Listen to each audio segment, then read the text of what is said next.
Kwa majina naitwa Elizabeth Simoni. Ni mzaliwa wa Simiyu. Kijiji kimoja kinaitwa Sapiwi kwa mzee Danieli. Kwa Simiyu nilisoma mpaka darasa la 7. Baada ya kumaliza darasa la 7 nikawa nimeenda kwa mashangazi zangu Dar es Salaam. Nilikaa huko kama miaka 2. Niliporudi 2011 mwezi wa pili ndo nikawa nimempata huyo mwanaume. Tulioana naye 2011 mwezi wa pili tarehe 2. Nikawa nimebeba ujauzito wa kwanza. Bahati mbaya yule mtoto akawa amefia tumboni. Tuliendelea kuishi tukiwa Geita, ndo tulipoanzia maisha.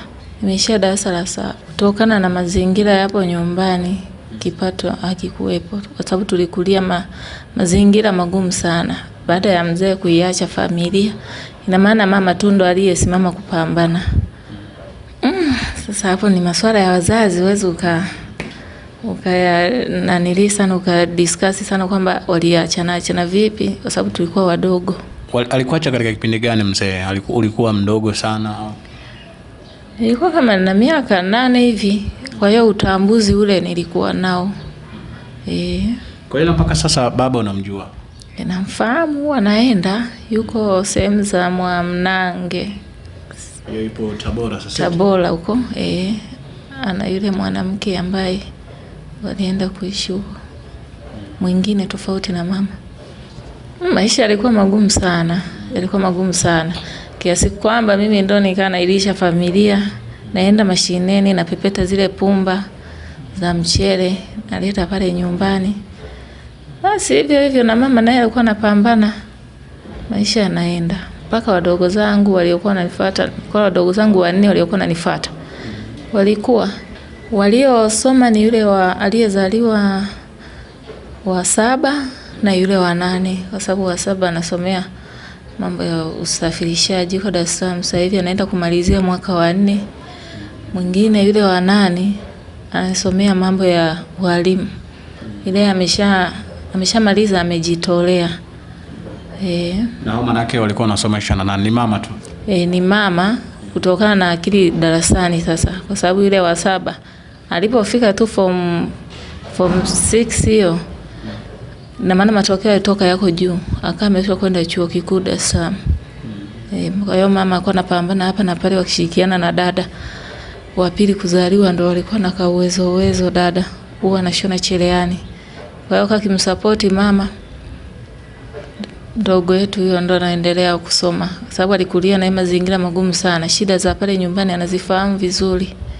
Yule wa kunifuata, yule wa kike aliolewa huko Simiyu, ashaolewa na familia yake. Yule mwingine akifuata wa kiume anajishughulisha tu, ana bajaji. Kwa hiyo anaendesha maisha yake na yeye na familia yake. Kwa hiyo kidogo kwa sasa hivi pale nyumbani kaueni hapo. Kwa pale nyumbani sasa hivi anaishi nani tu? Anaishi mama. Hapana, kwa sababu tulikulia kwenye shida.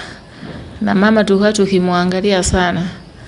Na ile hali ya pale nyumbani hatukukulia hizo tabia. Tulikulia kwenye misingi ya dini. Pale nyumbani nilikaa nikafikisha kama miaka 16.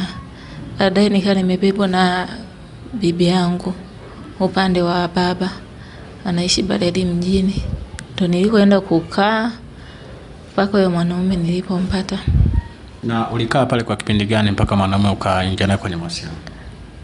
Pale kwa bibi, sababu nilipomaliza hapo shule, nilikaa kwa bibi kama mwaka 1.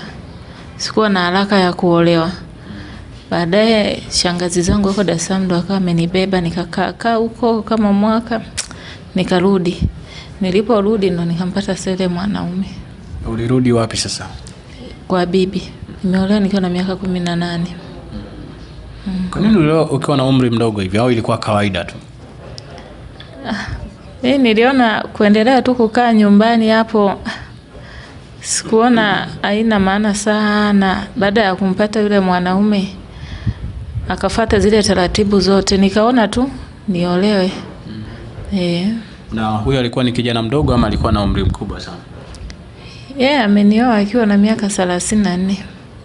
Wewe na miaka 18. Na alikwambia alikuwa single muda wote au alikuwa ameshaoa? Yeye mwanaume aliniambia akiwa single, na baada ya kunioa tukaja Geita. Alipokuwa anakaa tu na marafiki zake wengi. Nimekaa siku ya kwanza, siku ya pili, kumbe huko Geita tena alikuwa na mahusiano na mwanamke mwingine. Yule mwanamke baada ya kusikia, wakakutana huko njiani wakafanyiana fujo. Ikaona haitoshi, yule mwanamke akaja mpaka pale nyumbani. Kuja mpaka pale nyumbani akafanya fujo, ila kuingia kwa ndani kwa sababu mwanaume aliwahi akafunga geti. Akaja dirishani sasa, maana ile madirisha yalikuwa nje na ukuta kwa nyuma yake. Akachukua maji akaanza kumwaga kwenye madirisha. Baadaye akawa ameondoka sasa. Na alikuwa ni mwanamke ambaye alikuwa ameoana ama walikuwa bado huko kwenye mahusiano tu? Walikuwa tu kwenye mahusiano, alikuwa anamdanganya atamuoa. Ni mwanamke tu, ni mwanamke ambaye na hisi alikuwa ni single. Alikuwa anajiendeshia maisha yake kwa sababu alikuwa na grocery hapo Geita. Baada ya kufuatilia na kuambiwa. Maisha yakaanza ya ndoa sasa pale ukiwa na umri wa miaka 18. Maisha yakaanza ya ndoa, tukaanza kuishi. Tumeishi, baadaye ndo nikawa nimebeba ujauzito. Kubeba ujauzito, bahati mbaya ndio hivyo sikufanikiwa. Nikakaa, baadaye tena nikaa nimebeba tena mimba nyingine. Mimba nyingine nikafanikiwa nikajifungua mwezi wa 6 2012. Tarehe 28 ndo nikaa nimejifungua mwanangu wa kwanza. Nimejifungua tukaendelea na maisha, tumekaa. Baadaye mwanaume akasema anunue gari, nikamwambia utanuaje gari, tuko upangajini. Kwa nini usitafute kiwanja angalau tukajenga, maana ya kazi zenu za mgodini hizi hazieleweki. Basi alikuwa anafanya kazi mgodini. Kama nimetafuta sasa kiwanja, katafuta Mwanza, kwa akasema pale Mwanza Kisesa kuna ndugu zangu, ngoja tafute. Haya. Bahati nzuri sasa kukawa na ndugu yake aliyekuwa anauza lile eneo. Tukawa tumechukua ile eneo. Tena eneo kubwa tulichukua kwa 250,000. Tukaanza kujenga. Tumejenga mpaka nyumba ikaisha. Ile inaisha tu na kazi huko ikaimeisha. Akafukuzwa kazi. Na alifukuzwa kazi kwa sababu gani labda ulipomuuliza? Niliuliza akasema ni mambo tu ambayo wamechomeshana tu huko kazini. Kwa hiyo hakuna nini sana, tukaendelea tu na maisha mengine, sasa shughuli za hapa na pale ndogo ndogo. Nikamwambia takiwa tuhamie kule ili hela ya kodi tunayolipa hapa isolve mambo mengine. Tukawa tumehamia sasa Mwanza rasmi. Tukaanza kuishi hapo Kisesa. Tumekaa, nikabahatika tena kupata mtoto wa pili na yeye wa kiume. Basi maisha yakaendelea tu vizuri, tunashirikiana hapa na pale. Kuna ndugu yake alifungua kiwanda cha matofali, akawa akisimamia kile kiwanda cha matofali. Kwa hiyo tukajikuta tu maisha yanaenda. Bahati nzuri tena akamenunua gari, akanishikisha kuna gari fulani hivi linauzwa Geita.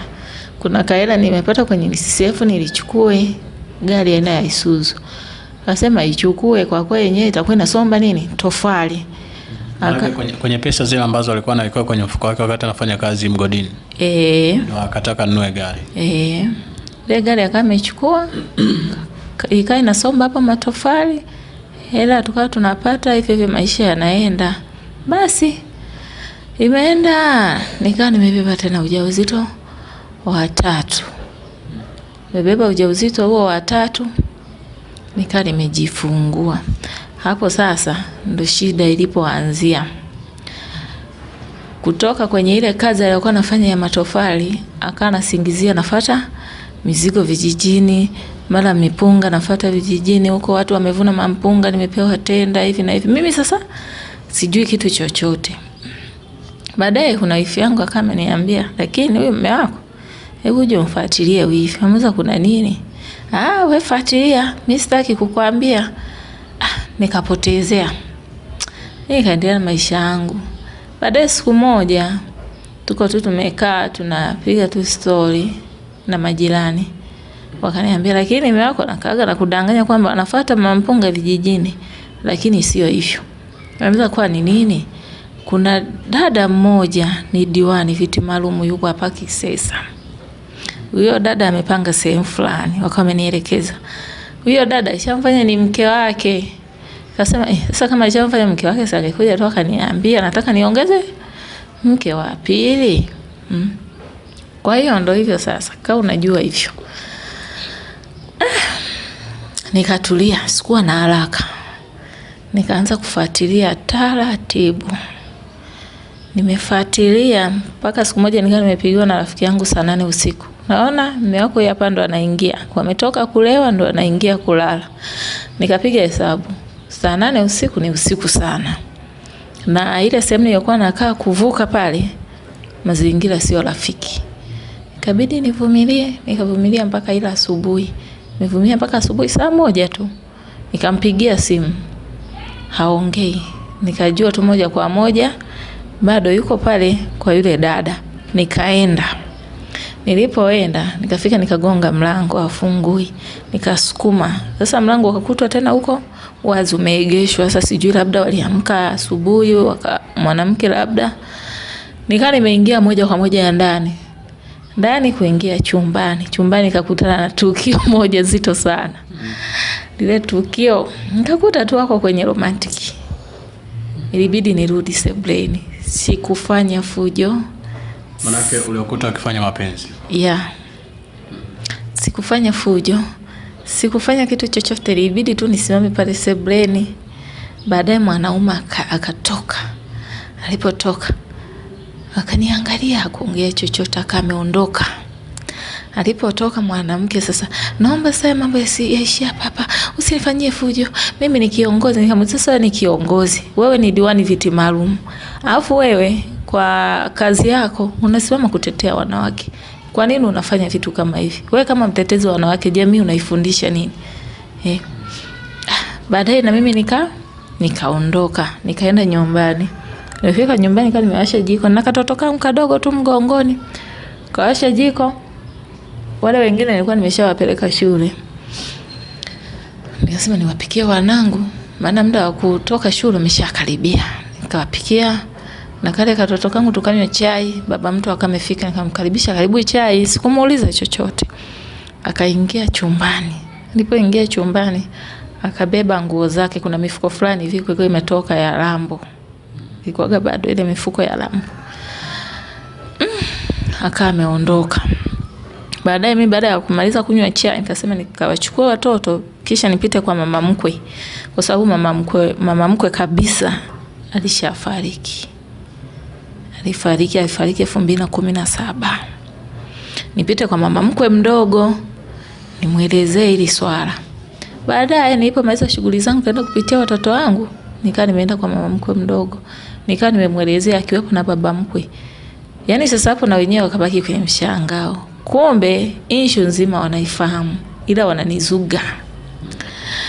Basi siku moja kukaa na kikao, baba mkwe anasimama anasema, mimi mwengangu naye mfahamu ni diwani.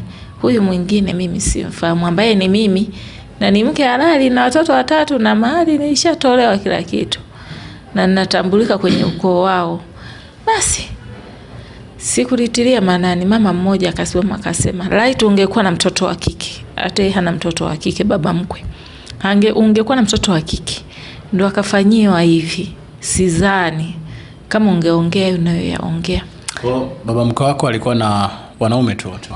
Alikuwa na watoto wa kiume tu. Basi mimi nikaa nimetoka, nikashindwa kuvumilia. Nikaa nimeondoka. Nilipoondoka nikaenda nyumbani. Nimefika nyumbani sijakaa sawa. Naijua na mgambo. Wewe Mama Johnson unahitajika kituo cha polisi. Nikawauliza shida ni nimeenda kufanya fujo kwa mheshimiwa diwani. Sasa nimeenda kufanya fujo mimi. Haya, ngoja niende kituoni. Nifika kituoni nikamkuta huyo dada na rafiki yake mmoja wa Magu. Huyo dada wa Magu na yeye alikuwa ni diwani viti maalum.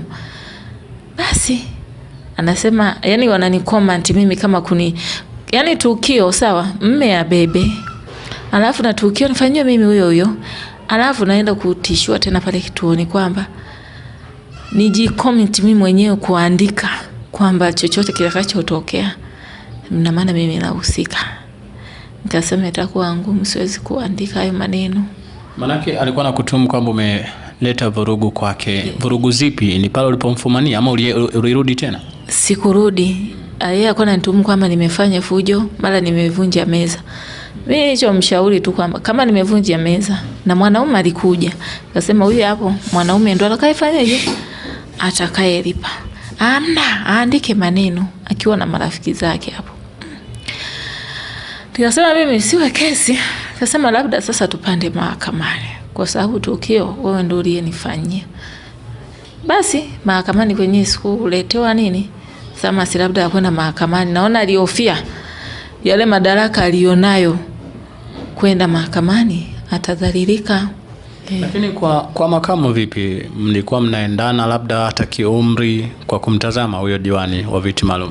Ni mdada mkubwa. Yule mume wangu anamzidi umri.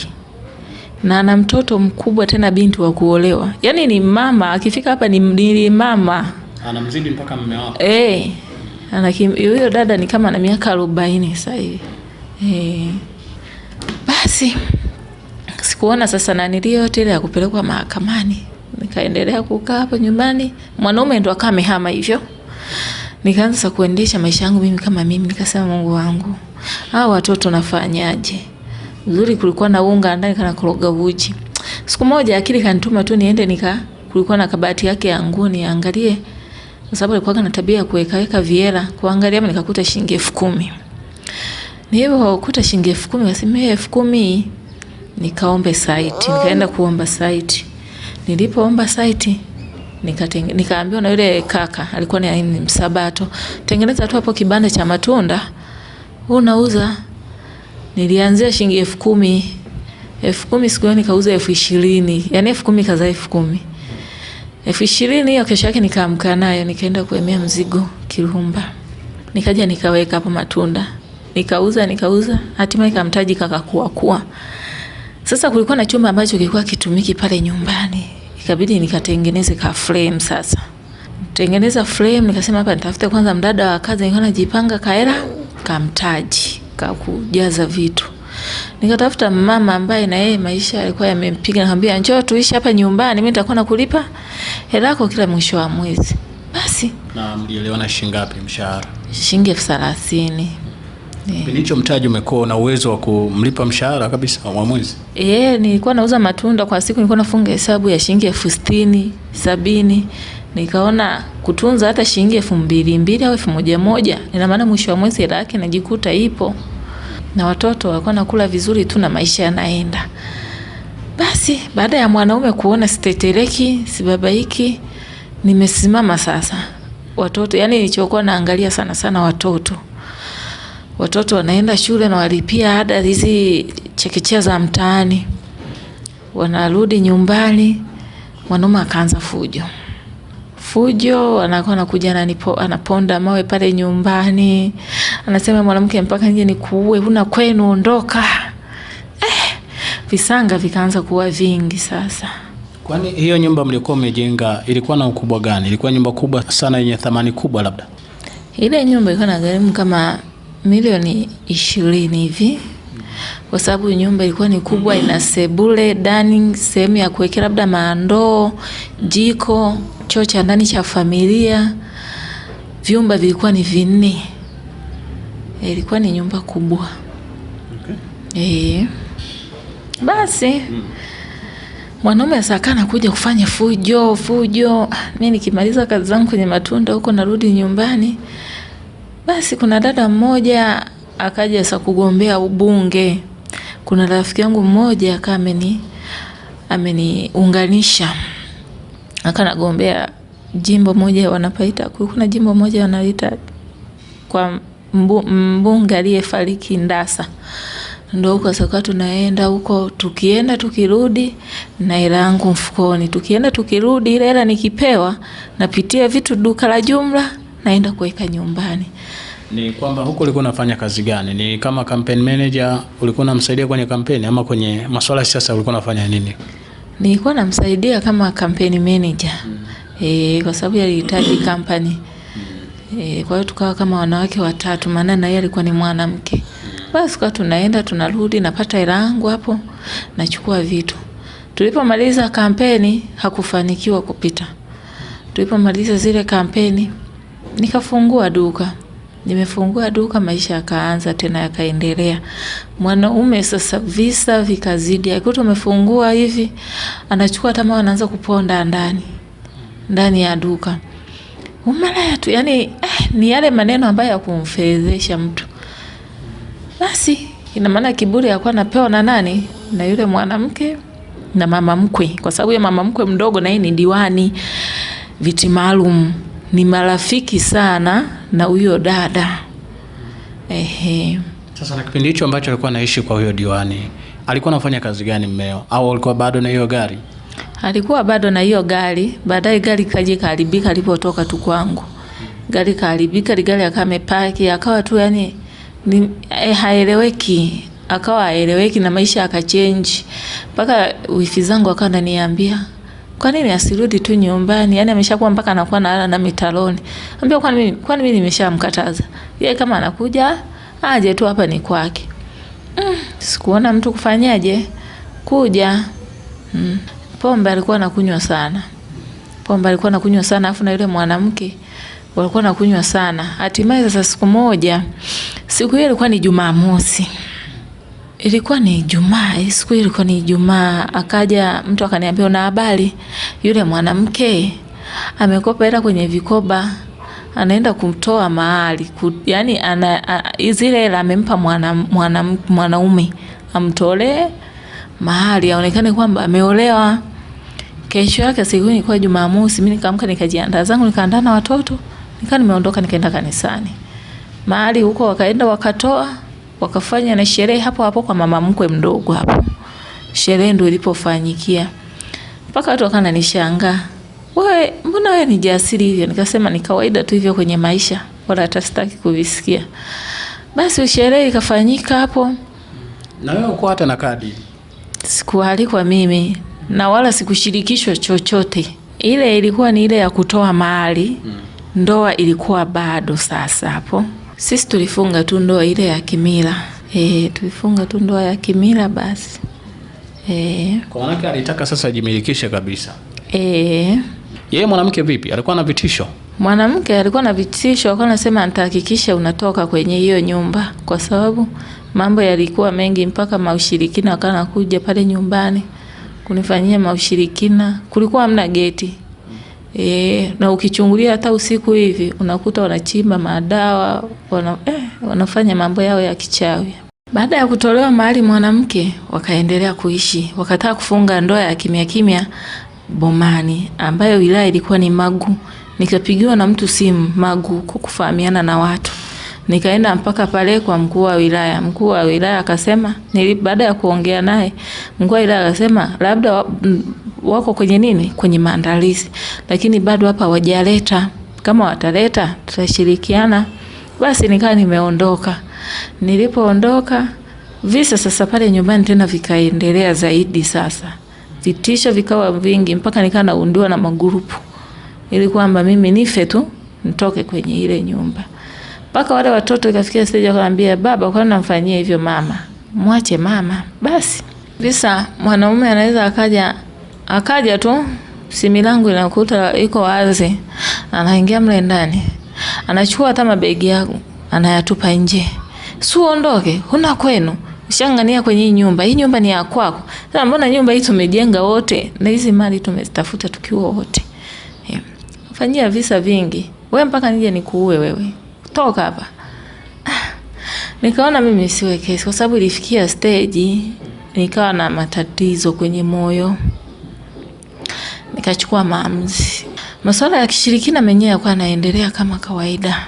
Pale nyumbani wakana kuja wanamwaga madawa, siku zingine unamkuta mwanaume mwenyewe anamwaga madawa pale nyumbani. Ukifungua dirisha ni usiku sasa. Ukifungua dirisha, kwa nini mnakuja kunimwagia madawa? Alafu mimi kibaya zaidi sishiki dawa. Ningekuwa nashika dawa, maana zingekuwa zinapambana dawa na dawa. Mimi naomba tu mniache na maisha yangu, ndio watoto wangu, na hapa ni kwangu, katafuteni vya kwenu. Kwa kuwa umeamua kwanza familia nyingine. Kuna kipindi miguu iliuguaga sana. Miguu. Basi Mambo mimi nilipoona yako mengi, nikaa nimesema niende kwanza nyumbani nikapumzisha akili. Nimefika nyumbani, haijakaa sana napigiwa simu, mume wako anafunga ndoa. Anafunga ndoa ikabidi nitafute namba za pale parokiani hapo Kisesa Bujora. Nikaa nimewasiliana na yule, nilikaa nimemuelezea, akaniomba kesho, kwa sababu ndoa ilikuwa inafungwa kesho yake. Akaniomba kesho natakiwa ufike kesho yake. Kweli nikaa nimetoka hapa mpaka Mwanza. Nimefika Mwanza, nikafika mpaka hapo, watu wakaniona amekuja. Baada ya mwanamke tena kusikia hivyo, pressure ikamfanyaje, ikampanda mko kwenye gari. Basi mimi nikaa nahitaji tu anipe talaka yangu, anafungaje ndoa na mwanamke mwingine na mimi ni mke wake. Akasema talaka sitoi na ndoa nafunga, utanifanyaje? Ina maana sasa wakawa wanatumia yale madaraka kwamba uongozi uko nyumbani.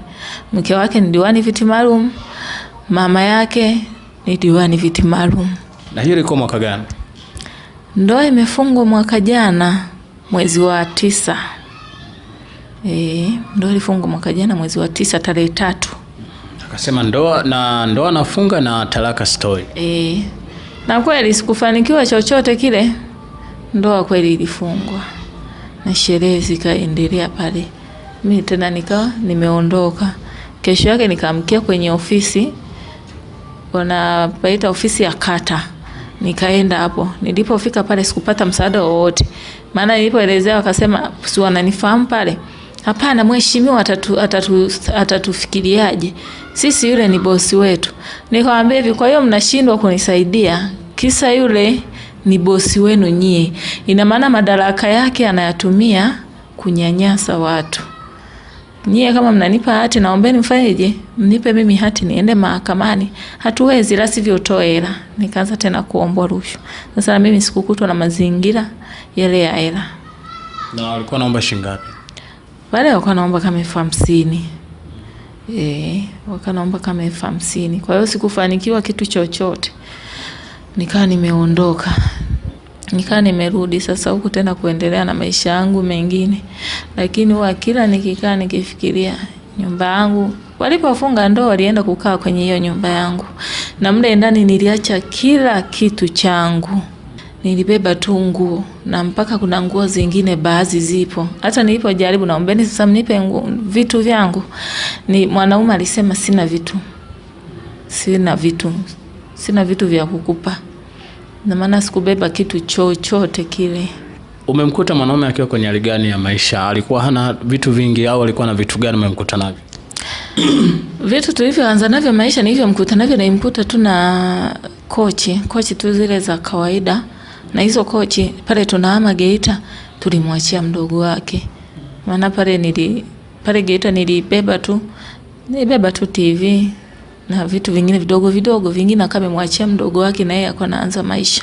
Mimi mpaka sasa hivi huwa sioni kosa mpaka dakika hii. Hata yeye nahisi ukimuuliza hana cha kuongea. Yaani hatukukwazana chochote. Ina maana chanzo kilikuwa ni huyo mwanamke ambaye yuko naye mpaka dakika hii. Watoto aliwaacha wakiwa wadogo kipindi hicho pale anawatelekeza. Niliwalea mpaka watoto wakakuwa wakafikia darasa la 4. Wamefika darasa la 4. Hivyo kwa masimango kwa nini, yani ikazidi sasa. Siku hiyo naamua kuondoka, beba nguo zangu akamezitupa nje. Nikamwagiwa maji. Ndio nikaa nimeondoka sasa. Nikasema kwa watoto wameshakuwa, angalau wameshajitambua. Nikaa nimeondoka sasa, ndo nikaenda nyumbani. Na umezaa naye jumla kabisa watoto wangapi? Watoto 3 wote wa kiume. Wa kwanza anaitwa Johnson, wa pili Kefa, wa 3 Kevi. Na watu wamewacha nyumba kwa mwanamke yule ambaye ni diwani. Watoto wale walikuwa nasoma shule ya private Kilimanjaro. Baada ya hapo nilipotoa tu mguu, kwa sababu hata hela za karo kulipia pale shuleni nilikuwa na banana naye kutokana gari silikuwepo. Nilipotoka tu pale nyumbani, kwa hiyo watoto wakawa wamehamishwa ile shule. Ndio wakaenda kuishi kwa bibi yao ambaye ni mama yake wa kambo, ndio wakawa wanaishi hapo sasa. Kwenye harusi hapo sasa ndo watoto wakawa amewabeba. Amemaliza mambo yao ya shughuli na nini. Wakakaa kama miezi 2 hivi. Ndo wakaenda sasa kukaa sasa kwenye nyumba yangu na watoto. Nikasema kwa watoto hapo wako kwenye nyumba yao, hamna shida. Lakini hilo swala na lenyewe sikushirikishwa kabisa kwenye swala la kuhamia kwenye nyumba yangu. Watu wengi sana walinipigia simu, wanaambia kwa nini wahamie kwenye nyumba yako? Kwa nini wasitafute vya kwao? Na yule mwanamke alikuwa na nyumba yake, ile nyumba yake akaiuza, kaenda kukaa kwenye nyumba yangu. Na nilipo jaribu kutafuta hivyo nipate angalau na mimi nipate yani ule mgawanyo wa mali, sasa nipe talaka yangu tupate mgawanyo wa mali. Na wenyewe sikufanikiwa, wakatumia madaraka yao kunikandamiza mimi. Na kwenye upande wa hati nenyewe ule ulikuwa wakati huko hapo naishi, hati ulikuwa nayo wewe? Hati nilikuwa nayo. Kuna kipindi nika nimesafiri nimeenda nyumbani. Nilipanda nyumbani akaja akabomoa mlango wa chumbani. Akawa amechukua kulikuwa na bag moja kama briefcase.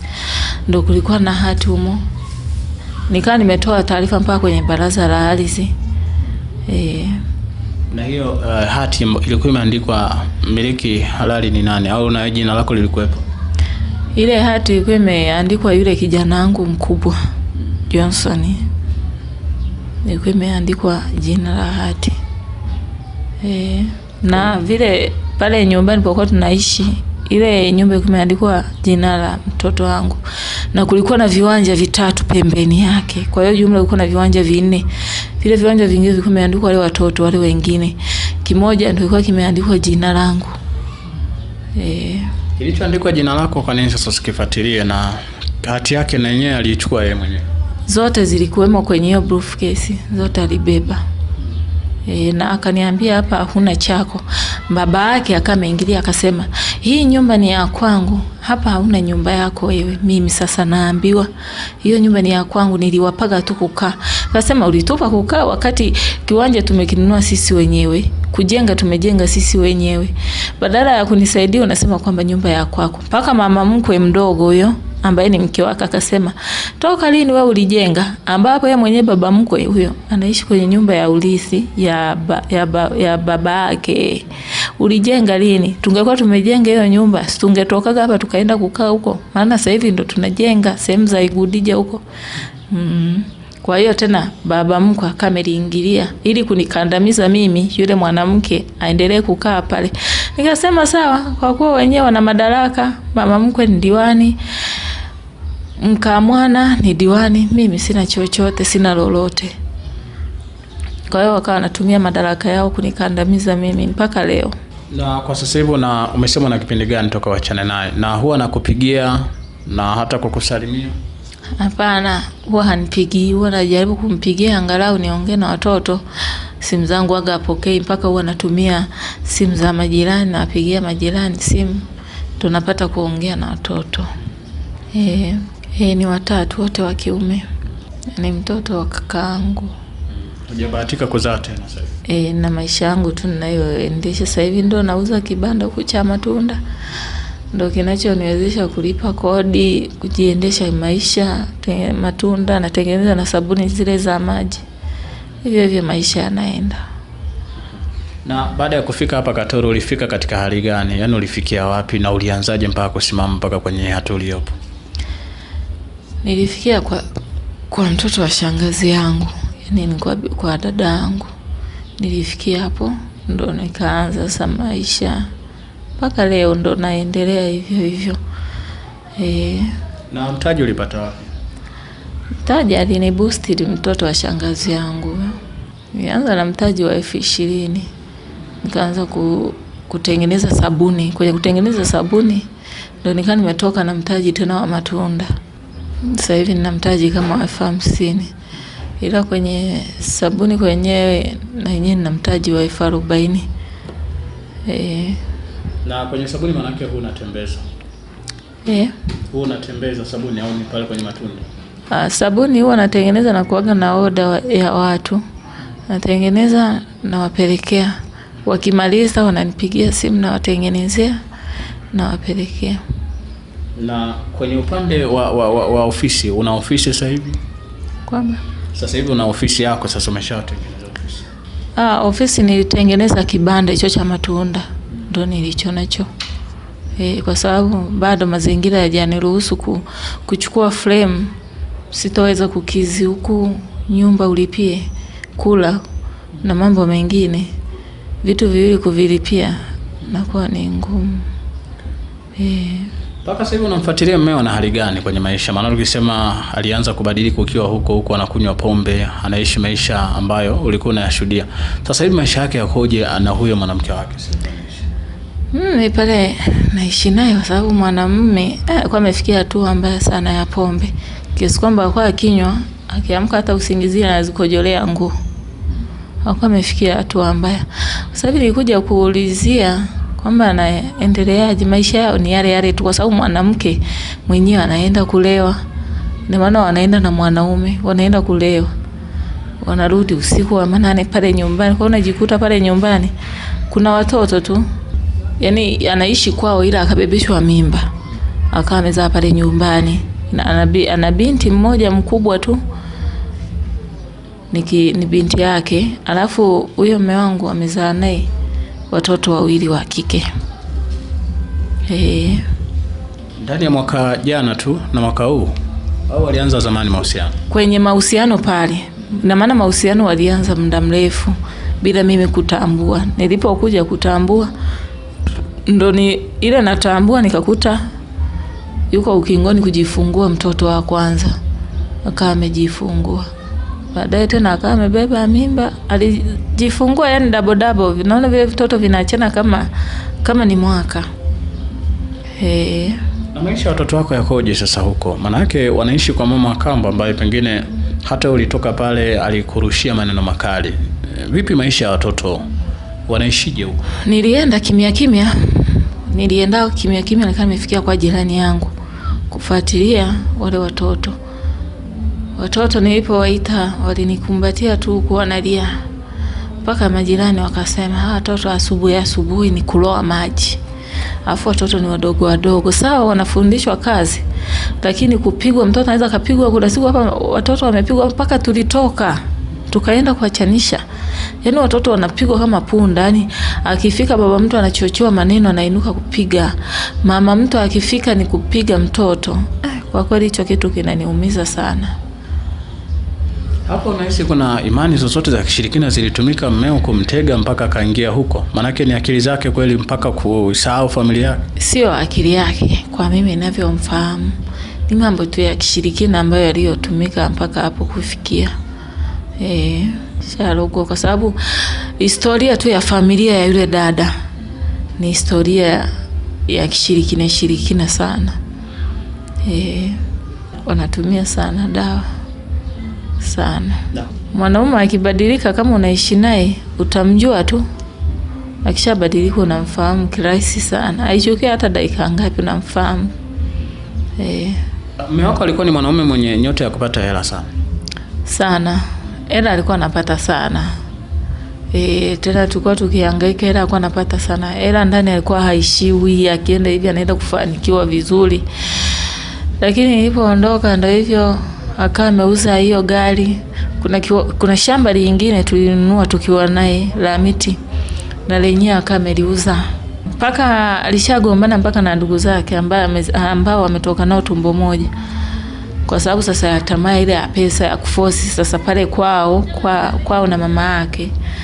Baada ya mama mko kufariki mji ulibaki wenyewe. Kwa hiyo ana force sana pale pauzwe. Kwa hiyo sasa ameshakuwa ni mtu ambaye haieleweki, yani kama akili yake haiko sawa. Kuna kiwanja ambavyo umekitaja kina jina lako. Taarifa ya viwanja vikoje labda? Pale hajauza eneo lolote. Ila kuna maneno fulani nilipigiwa simu na rafiki yake na huyo dada. Kaambia ana force ajengewe pembeni yako kwenye ile nyumba. Pembeni ya ile nyumba ili ananili ile nyumba wanayoishi waiuze. Nyumba yangu sasa aiuze. Harakati za kufuatilia mali zako ni nini? Au tuseme umeshaahirisha tu na utafute vya kwako? Kila nikiamka kufuatilia nakuta sina ile nguvu ya pesa, na wenzangu wana hela, na wenzangu wanatumia madaraka yao kunikandamiza mimi, ili mimi nikoswe, yani niwe mwepesi, nikoswe popote pale pa kusaidiwa. Kwa sababu nikiinuka niende kwenye baraza la ardhi la kata, pale si lazima upate ile hati ya kwenda mahakamani. Pale wanakukandamiza, uwezo ukapewa. Ndio hivyo wanakuomba hela na wenyewe unakuta hauna. Ina maana hata kama ukipata ile hela kwamba uende ukawape, kwani hivyo wasoma haraka. Hapo kwenye baraza la ardhi lazima tu utakuwa unapigwa kila siku nini? Tarehe fulani hivyo.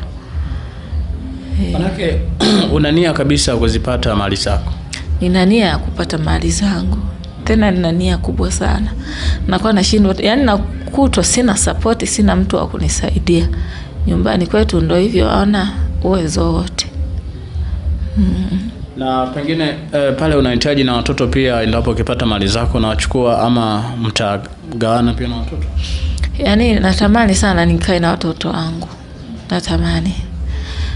Kwa sababu hayupo mzazi ambaye hapendi kukaa na watoto wake. Natamani sana kukaa na watoto wangu. Kama nilihangaika nao toka kipindi hicho, kwani leo nishindwe kukaa nao?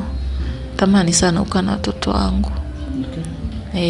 So, labda kupitia haya maisha kila siku, nafikiri ushauri wako ni upi sasa kupitia haya ambayo yanakutokea? Na kabla ya kuwashauri watu, hebu tuzungumzie kuhusiana na familia yako. Je, familia yako inakusupport lolote? Ushazungumza hata na mama, baba, ndugu zako, wala wadogo zako, kaka zako? Yaani familia yako inasemaje kuhusiana na hili? Ishakusupport? Kuhusu familia yangu, ndio hivyo narudia tu kuongea, ni ile kwamba hatuna uwezo. Hata kama wakinishauri hiki, tunajikuta hatuna nguvu ile ya hela, na ile support inakuwa haipo. Sasa na maana najikuta mwenyewe tu na elea tu. Ni nyumba tu pekee yake, una vitu gani? Kuna vingine vidogo? Hapana, ni nyumba na viwanja 3 na gari. Kwa sababu lile shamba alinunua bila kunishirikisha, hilo hata siwezi kulifuatilia sana. Kulikuwa na kiwanja Mkuyuni, na chenyewe tulikinunua tena tukiwa bado tuko Geita. Kile kiwanja akaja akakiuza bila kunishirikisha. Mimi nawaambia wanaume wa tabia hiyo waache, wakae wale familia zao. Hata kama kuna changamoto, wanakaa wanazisolve kwa pamoja, zinaisha. Na kwa wanawake wanaotumia madaraka vibaya kama yaliyonikuta mimi, wanayatumia madaraka vibaya kuwakandamiza watu, inakuwa sio vizuri. Mimi nilichofanya, nilikaa tu kumtegemea Mwenyezi Mungu, kwamba ipo siku Mungu tu atanisaidia. Kama nitapata watu wa kunisaidia ili kupata mali zangu, tashukuru. Sasa hivi unajitegemea ama bado unaishi pale, au ulitoka pale kwa ndugu yako ukaenda kupanga? Nilitoka pale kwa ndugu yangu nikaenda kupanga, kwa hiyo ninajitegemea. Sawa. Na wanawake unawaambiaje labda kupitia kipindi hiki? Na wanawake mimi nawashauri ni kukaa kwenye ndoa na kuwasikiliza waume zao. Kuna changamoto wao wanakaa tu pamoja, wanazisolve, zinaisha. Ila sasa changamoto sasa hivi kuzisolve imeshakuwa ni changamoto. Ndoa nyingi kwa kweli sasa hivi ni changamoto kubwa sana. Kila mtu analia na ndoa. Ndoa ni changamoto sana. Kuna wanaume wanachepuka, lakini wanashindwa kusahau, wanasahau majukumu yao ndani. Wanasahau majukumu yao ndani, kwa sababu mwanamke ni mtu mzuri sana. Mwanamke ni mvumilivu. Mwanamke hawezi akaona kwamba watoto wangu au familia yangu ilale njaa. Ina maana anapambana kwa kadri akiangalia familia yake iwe sawa. Lakini wanaume wengi wanaamka ni kwenda kunywa tu pombe. Wanawake wengi wanasahau majukumu yao. Mimi kama angeendeleza ile heshima bila hata kunifanyia mambo mengi pale nyumbani, ina maana ningekuwa bado niko hapo na familia yangu. Ningekuwa bado niko hapo na familia. Mimi kwa sasa hivi sina chochote. Kama nilivyoelezea maisha yangu ndo hayo. Kama nitapata watu wa kunisaidia angalau nipate mali zangu. Nitashukuru sana. Na vile vile nilikuwa naomba hata kwa Mheshimiwa Rais Samia atoe funzo kwa huyu dada kwa kutumia madaraka yake vibaya kukandamiza na kuharibu familia za watu wengine. Namba naweza nikatoa. Okay. Sawa, karibu. Namba yangu Voda 0793 76 46 19. Simulizi yangu natakiwa mjifunze, wanaume wengi wenye tabia hizo waziache, wakumbuke majukumu yao na warudi kutengeneza familia zao ziwe bora zaidi.